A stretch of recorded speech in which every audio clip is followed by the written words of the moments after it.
এবার rail কোয়ার্টারের coaching সেন্টারে ধর্ষণ, বাবা ও মা সহ নির্যাতিতা নাবালিকাকেও খুনের হুমকি।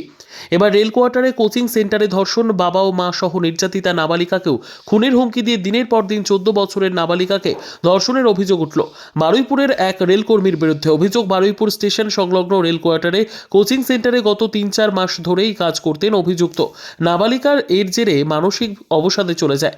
মানসিক স্বাস্থ্য কেন্দ্রে নিয়ে গিয়ে নির্যাতিতা ছাত্রীর কাউন্সেলিং করাতে হয়। শেষে পরিবার গুণধর শিক্ষকের কীর্তি জানায় সে। এরপরই বারুইপুর থানায় অভিযোগ জানায় নির্যাতিতার পরিবার। পুলিশ অভিযুক্তকে গ্রেফতার করেছে। পুলিশ জানিয়েছে ধৃতের নাম বিশ্বনাথ সর্দার। নির্যাতিতার পরিবারের এও অভিযোগ, কোচিং সেন্টারের অন্য মেয়েদের সঙ্গেও এমনই করত অভিযুক্ত। আমার মেয়ে গত 3-4 মাস ওনার কাছে পড়ছে, খুব মেয়ের মতো ভালোবাসতো, শ্রদ্ধা করতো।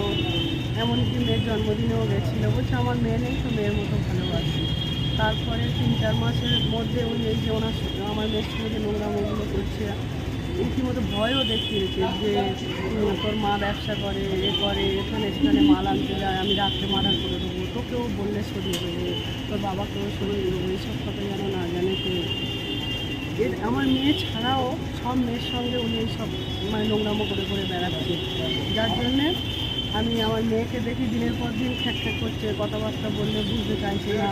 তারপরে আমি জিজ্ঞেস করলাম, মেয়েকে অন্তরায় কাউন্সিলিং করালাম। তারপরে বলছে, মা আমি অনেক ভুল করে ফেলেছি, তুমি কি এর সংশোধন করতে পারবে? তখন বললো, স্যার আমার এই করেছে, তুমি যা ব্যবস্থা ওনাকে ছেড়ো না, যা ব্যবস্থা নেওয়ার তুমি করো। আমি চাই ওই কোচিং, ওনার দুটো কোচিং আছে, সিল হয়ে যাক, কারণ আমি চাই না যে আমার মেয়ের মতো অন্য কারোর মেয়ের ক্ষতি হোক।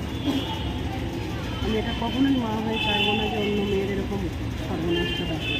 মানে এটা গত 3-4 মাস ধরে এরকম হচ্ছে। আচ্ছা, মানে শুধুই কি শ্লীলতাহানি না ধর্ষণ করেছে? না, ধর্ষণও করেছে। মেয়ে তো ভয়ে রীতিমতো বলতেই চাইছিল না। তারপরে বলার পরেই রীতিমতো আমরা চাপ দিলে তখন বলছে, মা আমার ফোনে ফেসবুকে করে সব লক করে বললো পাসওয়ার্ড মেরে উড়িয়ে দাও সব কিছু, রীতিমতো ভয় দেখিয়েছে। খালি বলছে মেরে ফেলে দেবো, দিয়ে স্টেশনের আউট অফ করে দেবো, দিয়ে বলছে মাকে বলবো যে মেয়েকে পড়ার সময় ছেড়ে দিয়েছি, মেয়ে কোথায় গেছে আমি বলতে পারবো না, তোমার মা ঠিকইও খুঁজে পাবে না, এমনভাবে স্লো প্রয়োজনে মার্ডার করবো, এমন জায়গায় নিয়ে গিয়ে। মানে এই খুনের হুমকিটা কাকে দিত, ওকে না আপনাদের? দিয়েছে, প্লাস বলেছে তোমার বাবা মাকেও সরিয়ে দেবো, তোমার মা কোথায় বিজনেস করে, কী করে, বাবা কখন অফিস থেকে ফেরেন আমি তো সব জানি, আমি সরিয়ে দেবো। এই বলেই হ্যাঁ।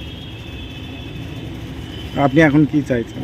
এখন আমি চাইছি দুটো কোচিং বন্ধ হয়ে যাক, প্লাস ও এখন ভালোভাবেই ওর উপযুক্ত শাস্তি হোক, আর ও যেন বেরিয়ে আর কারোর কোনো মেয়ের দিকে চোখ খুলে না তাকায় বা ক্ষতি করে। আমি এটাই চাইছি, কারণ উনিও সন্তানের বাবা, দুটো সন্তান আছে না, তার সত্ত্বেও উনি আমার মেয়ের সঙ্গে খারাপ কাজগুলো করেছে, আচরণ। পূর্বস্থলী 1 নম্বর ব্লকের সমুদ্রগড় গণেশচন্দ্র তাঁত কাপড় হাট সপ্তাহে 2 দিন বসে। বৃহস্পতিবার এবং রবিবার। পুজোর দিনগুলিতে প্রত্যেক দিনই খোলা থাকবে। এখানে তাঁতের বিভিন্ন ধরনের শাড়ি সুলভ মূল্যে পাওয়া যায়। প্রয়োজনে বিশদে জানতে হাট কর্তৃপক্ষের সঙ্গে যোগাযোগ করতে পারেন। Proprietor Subir Karmakar. Mobile number 8001369289।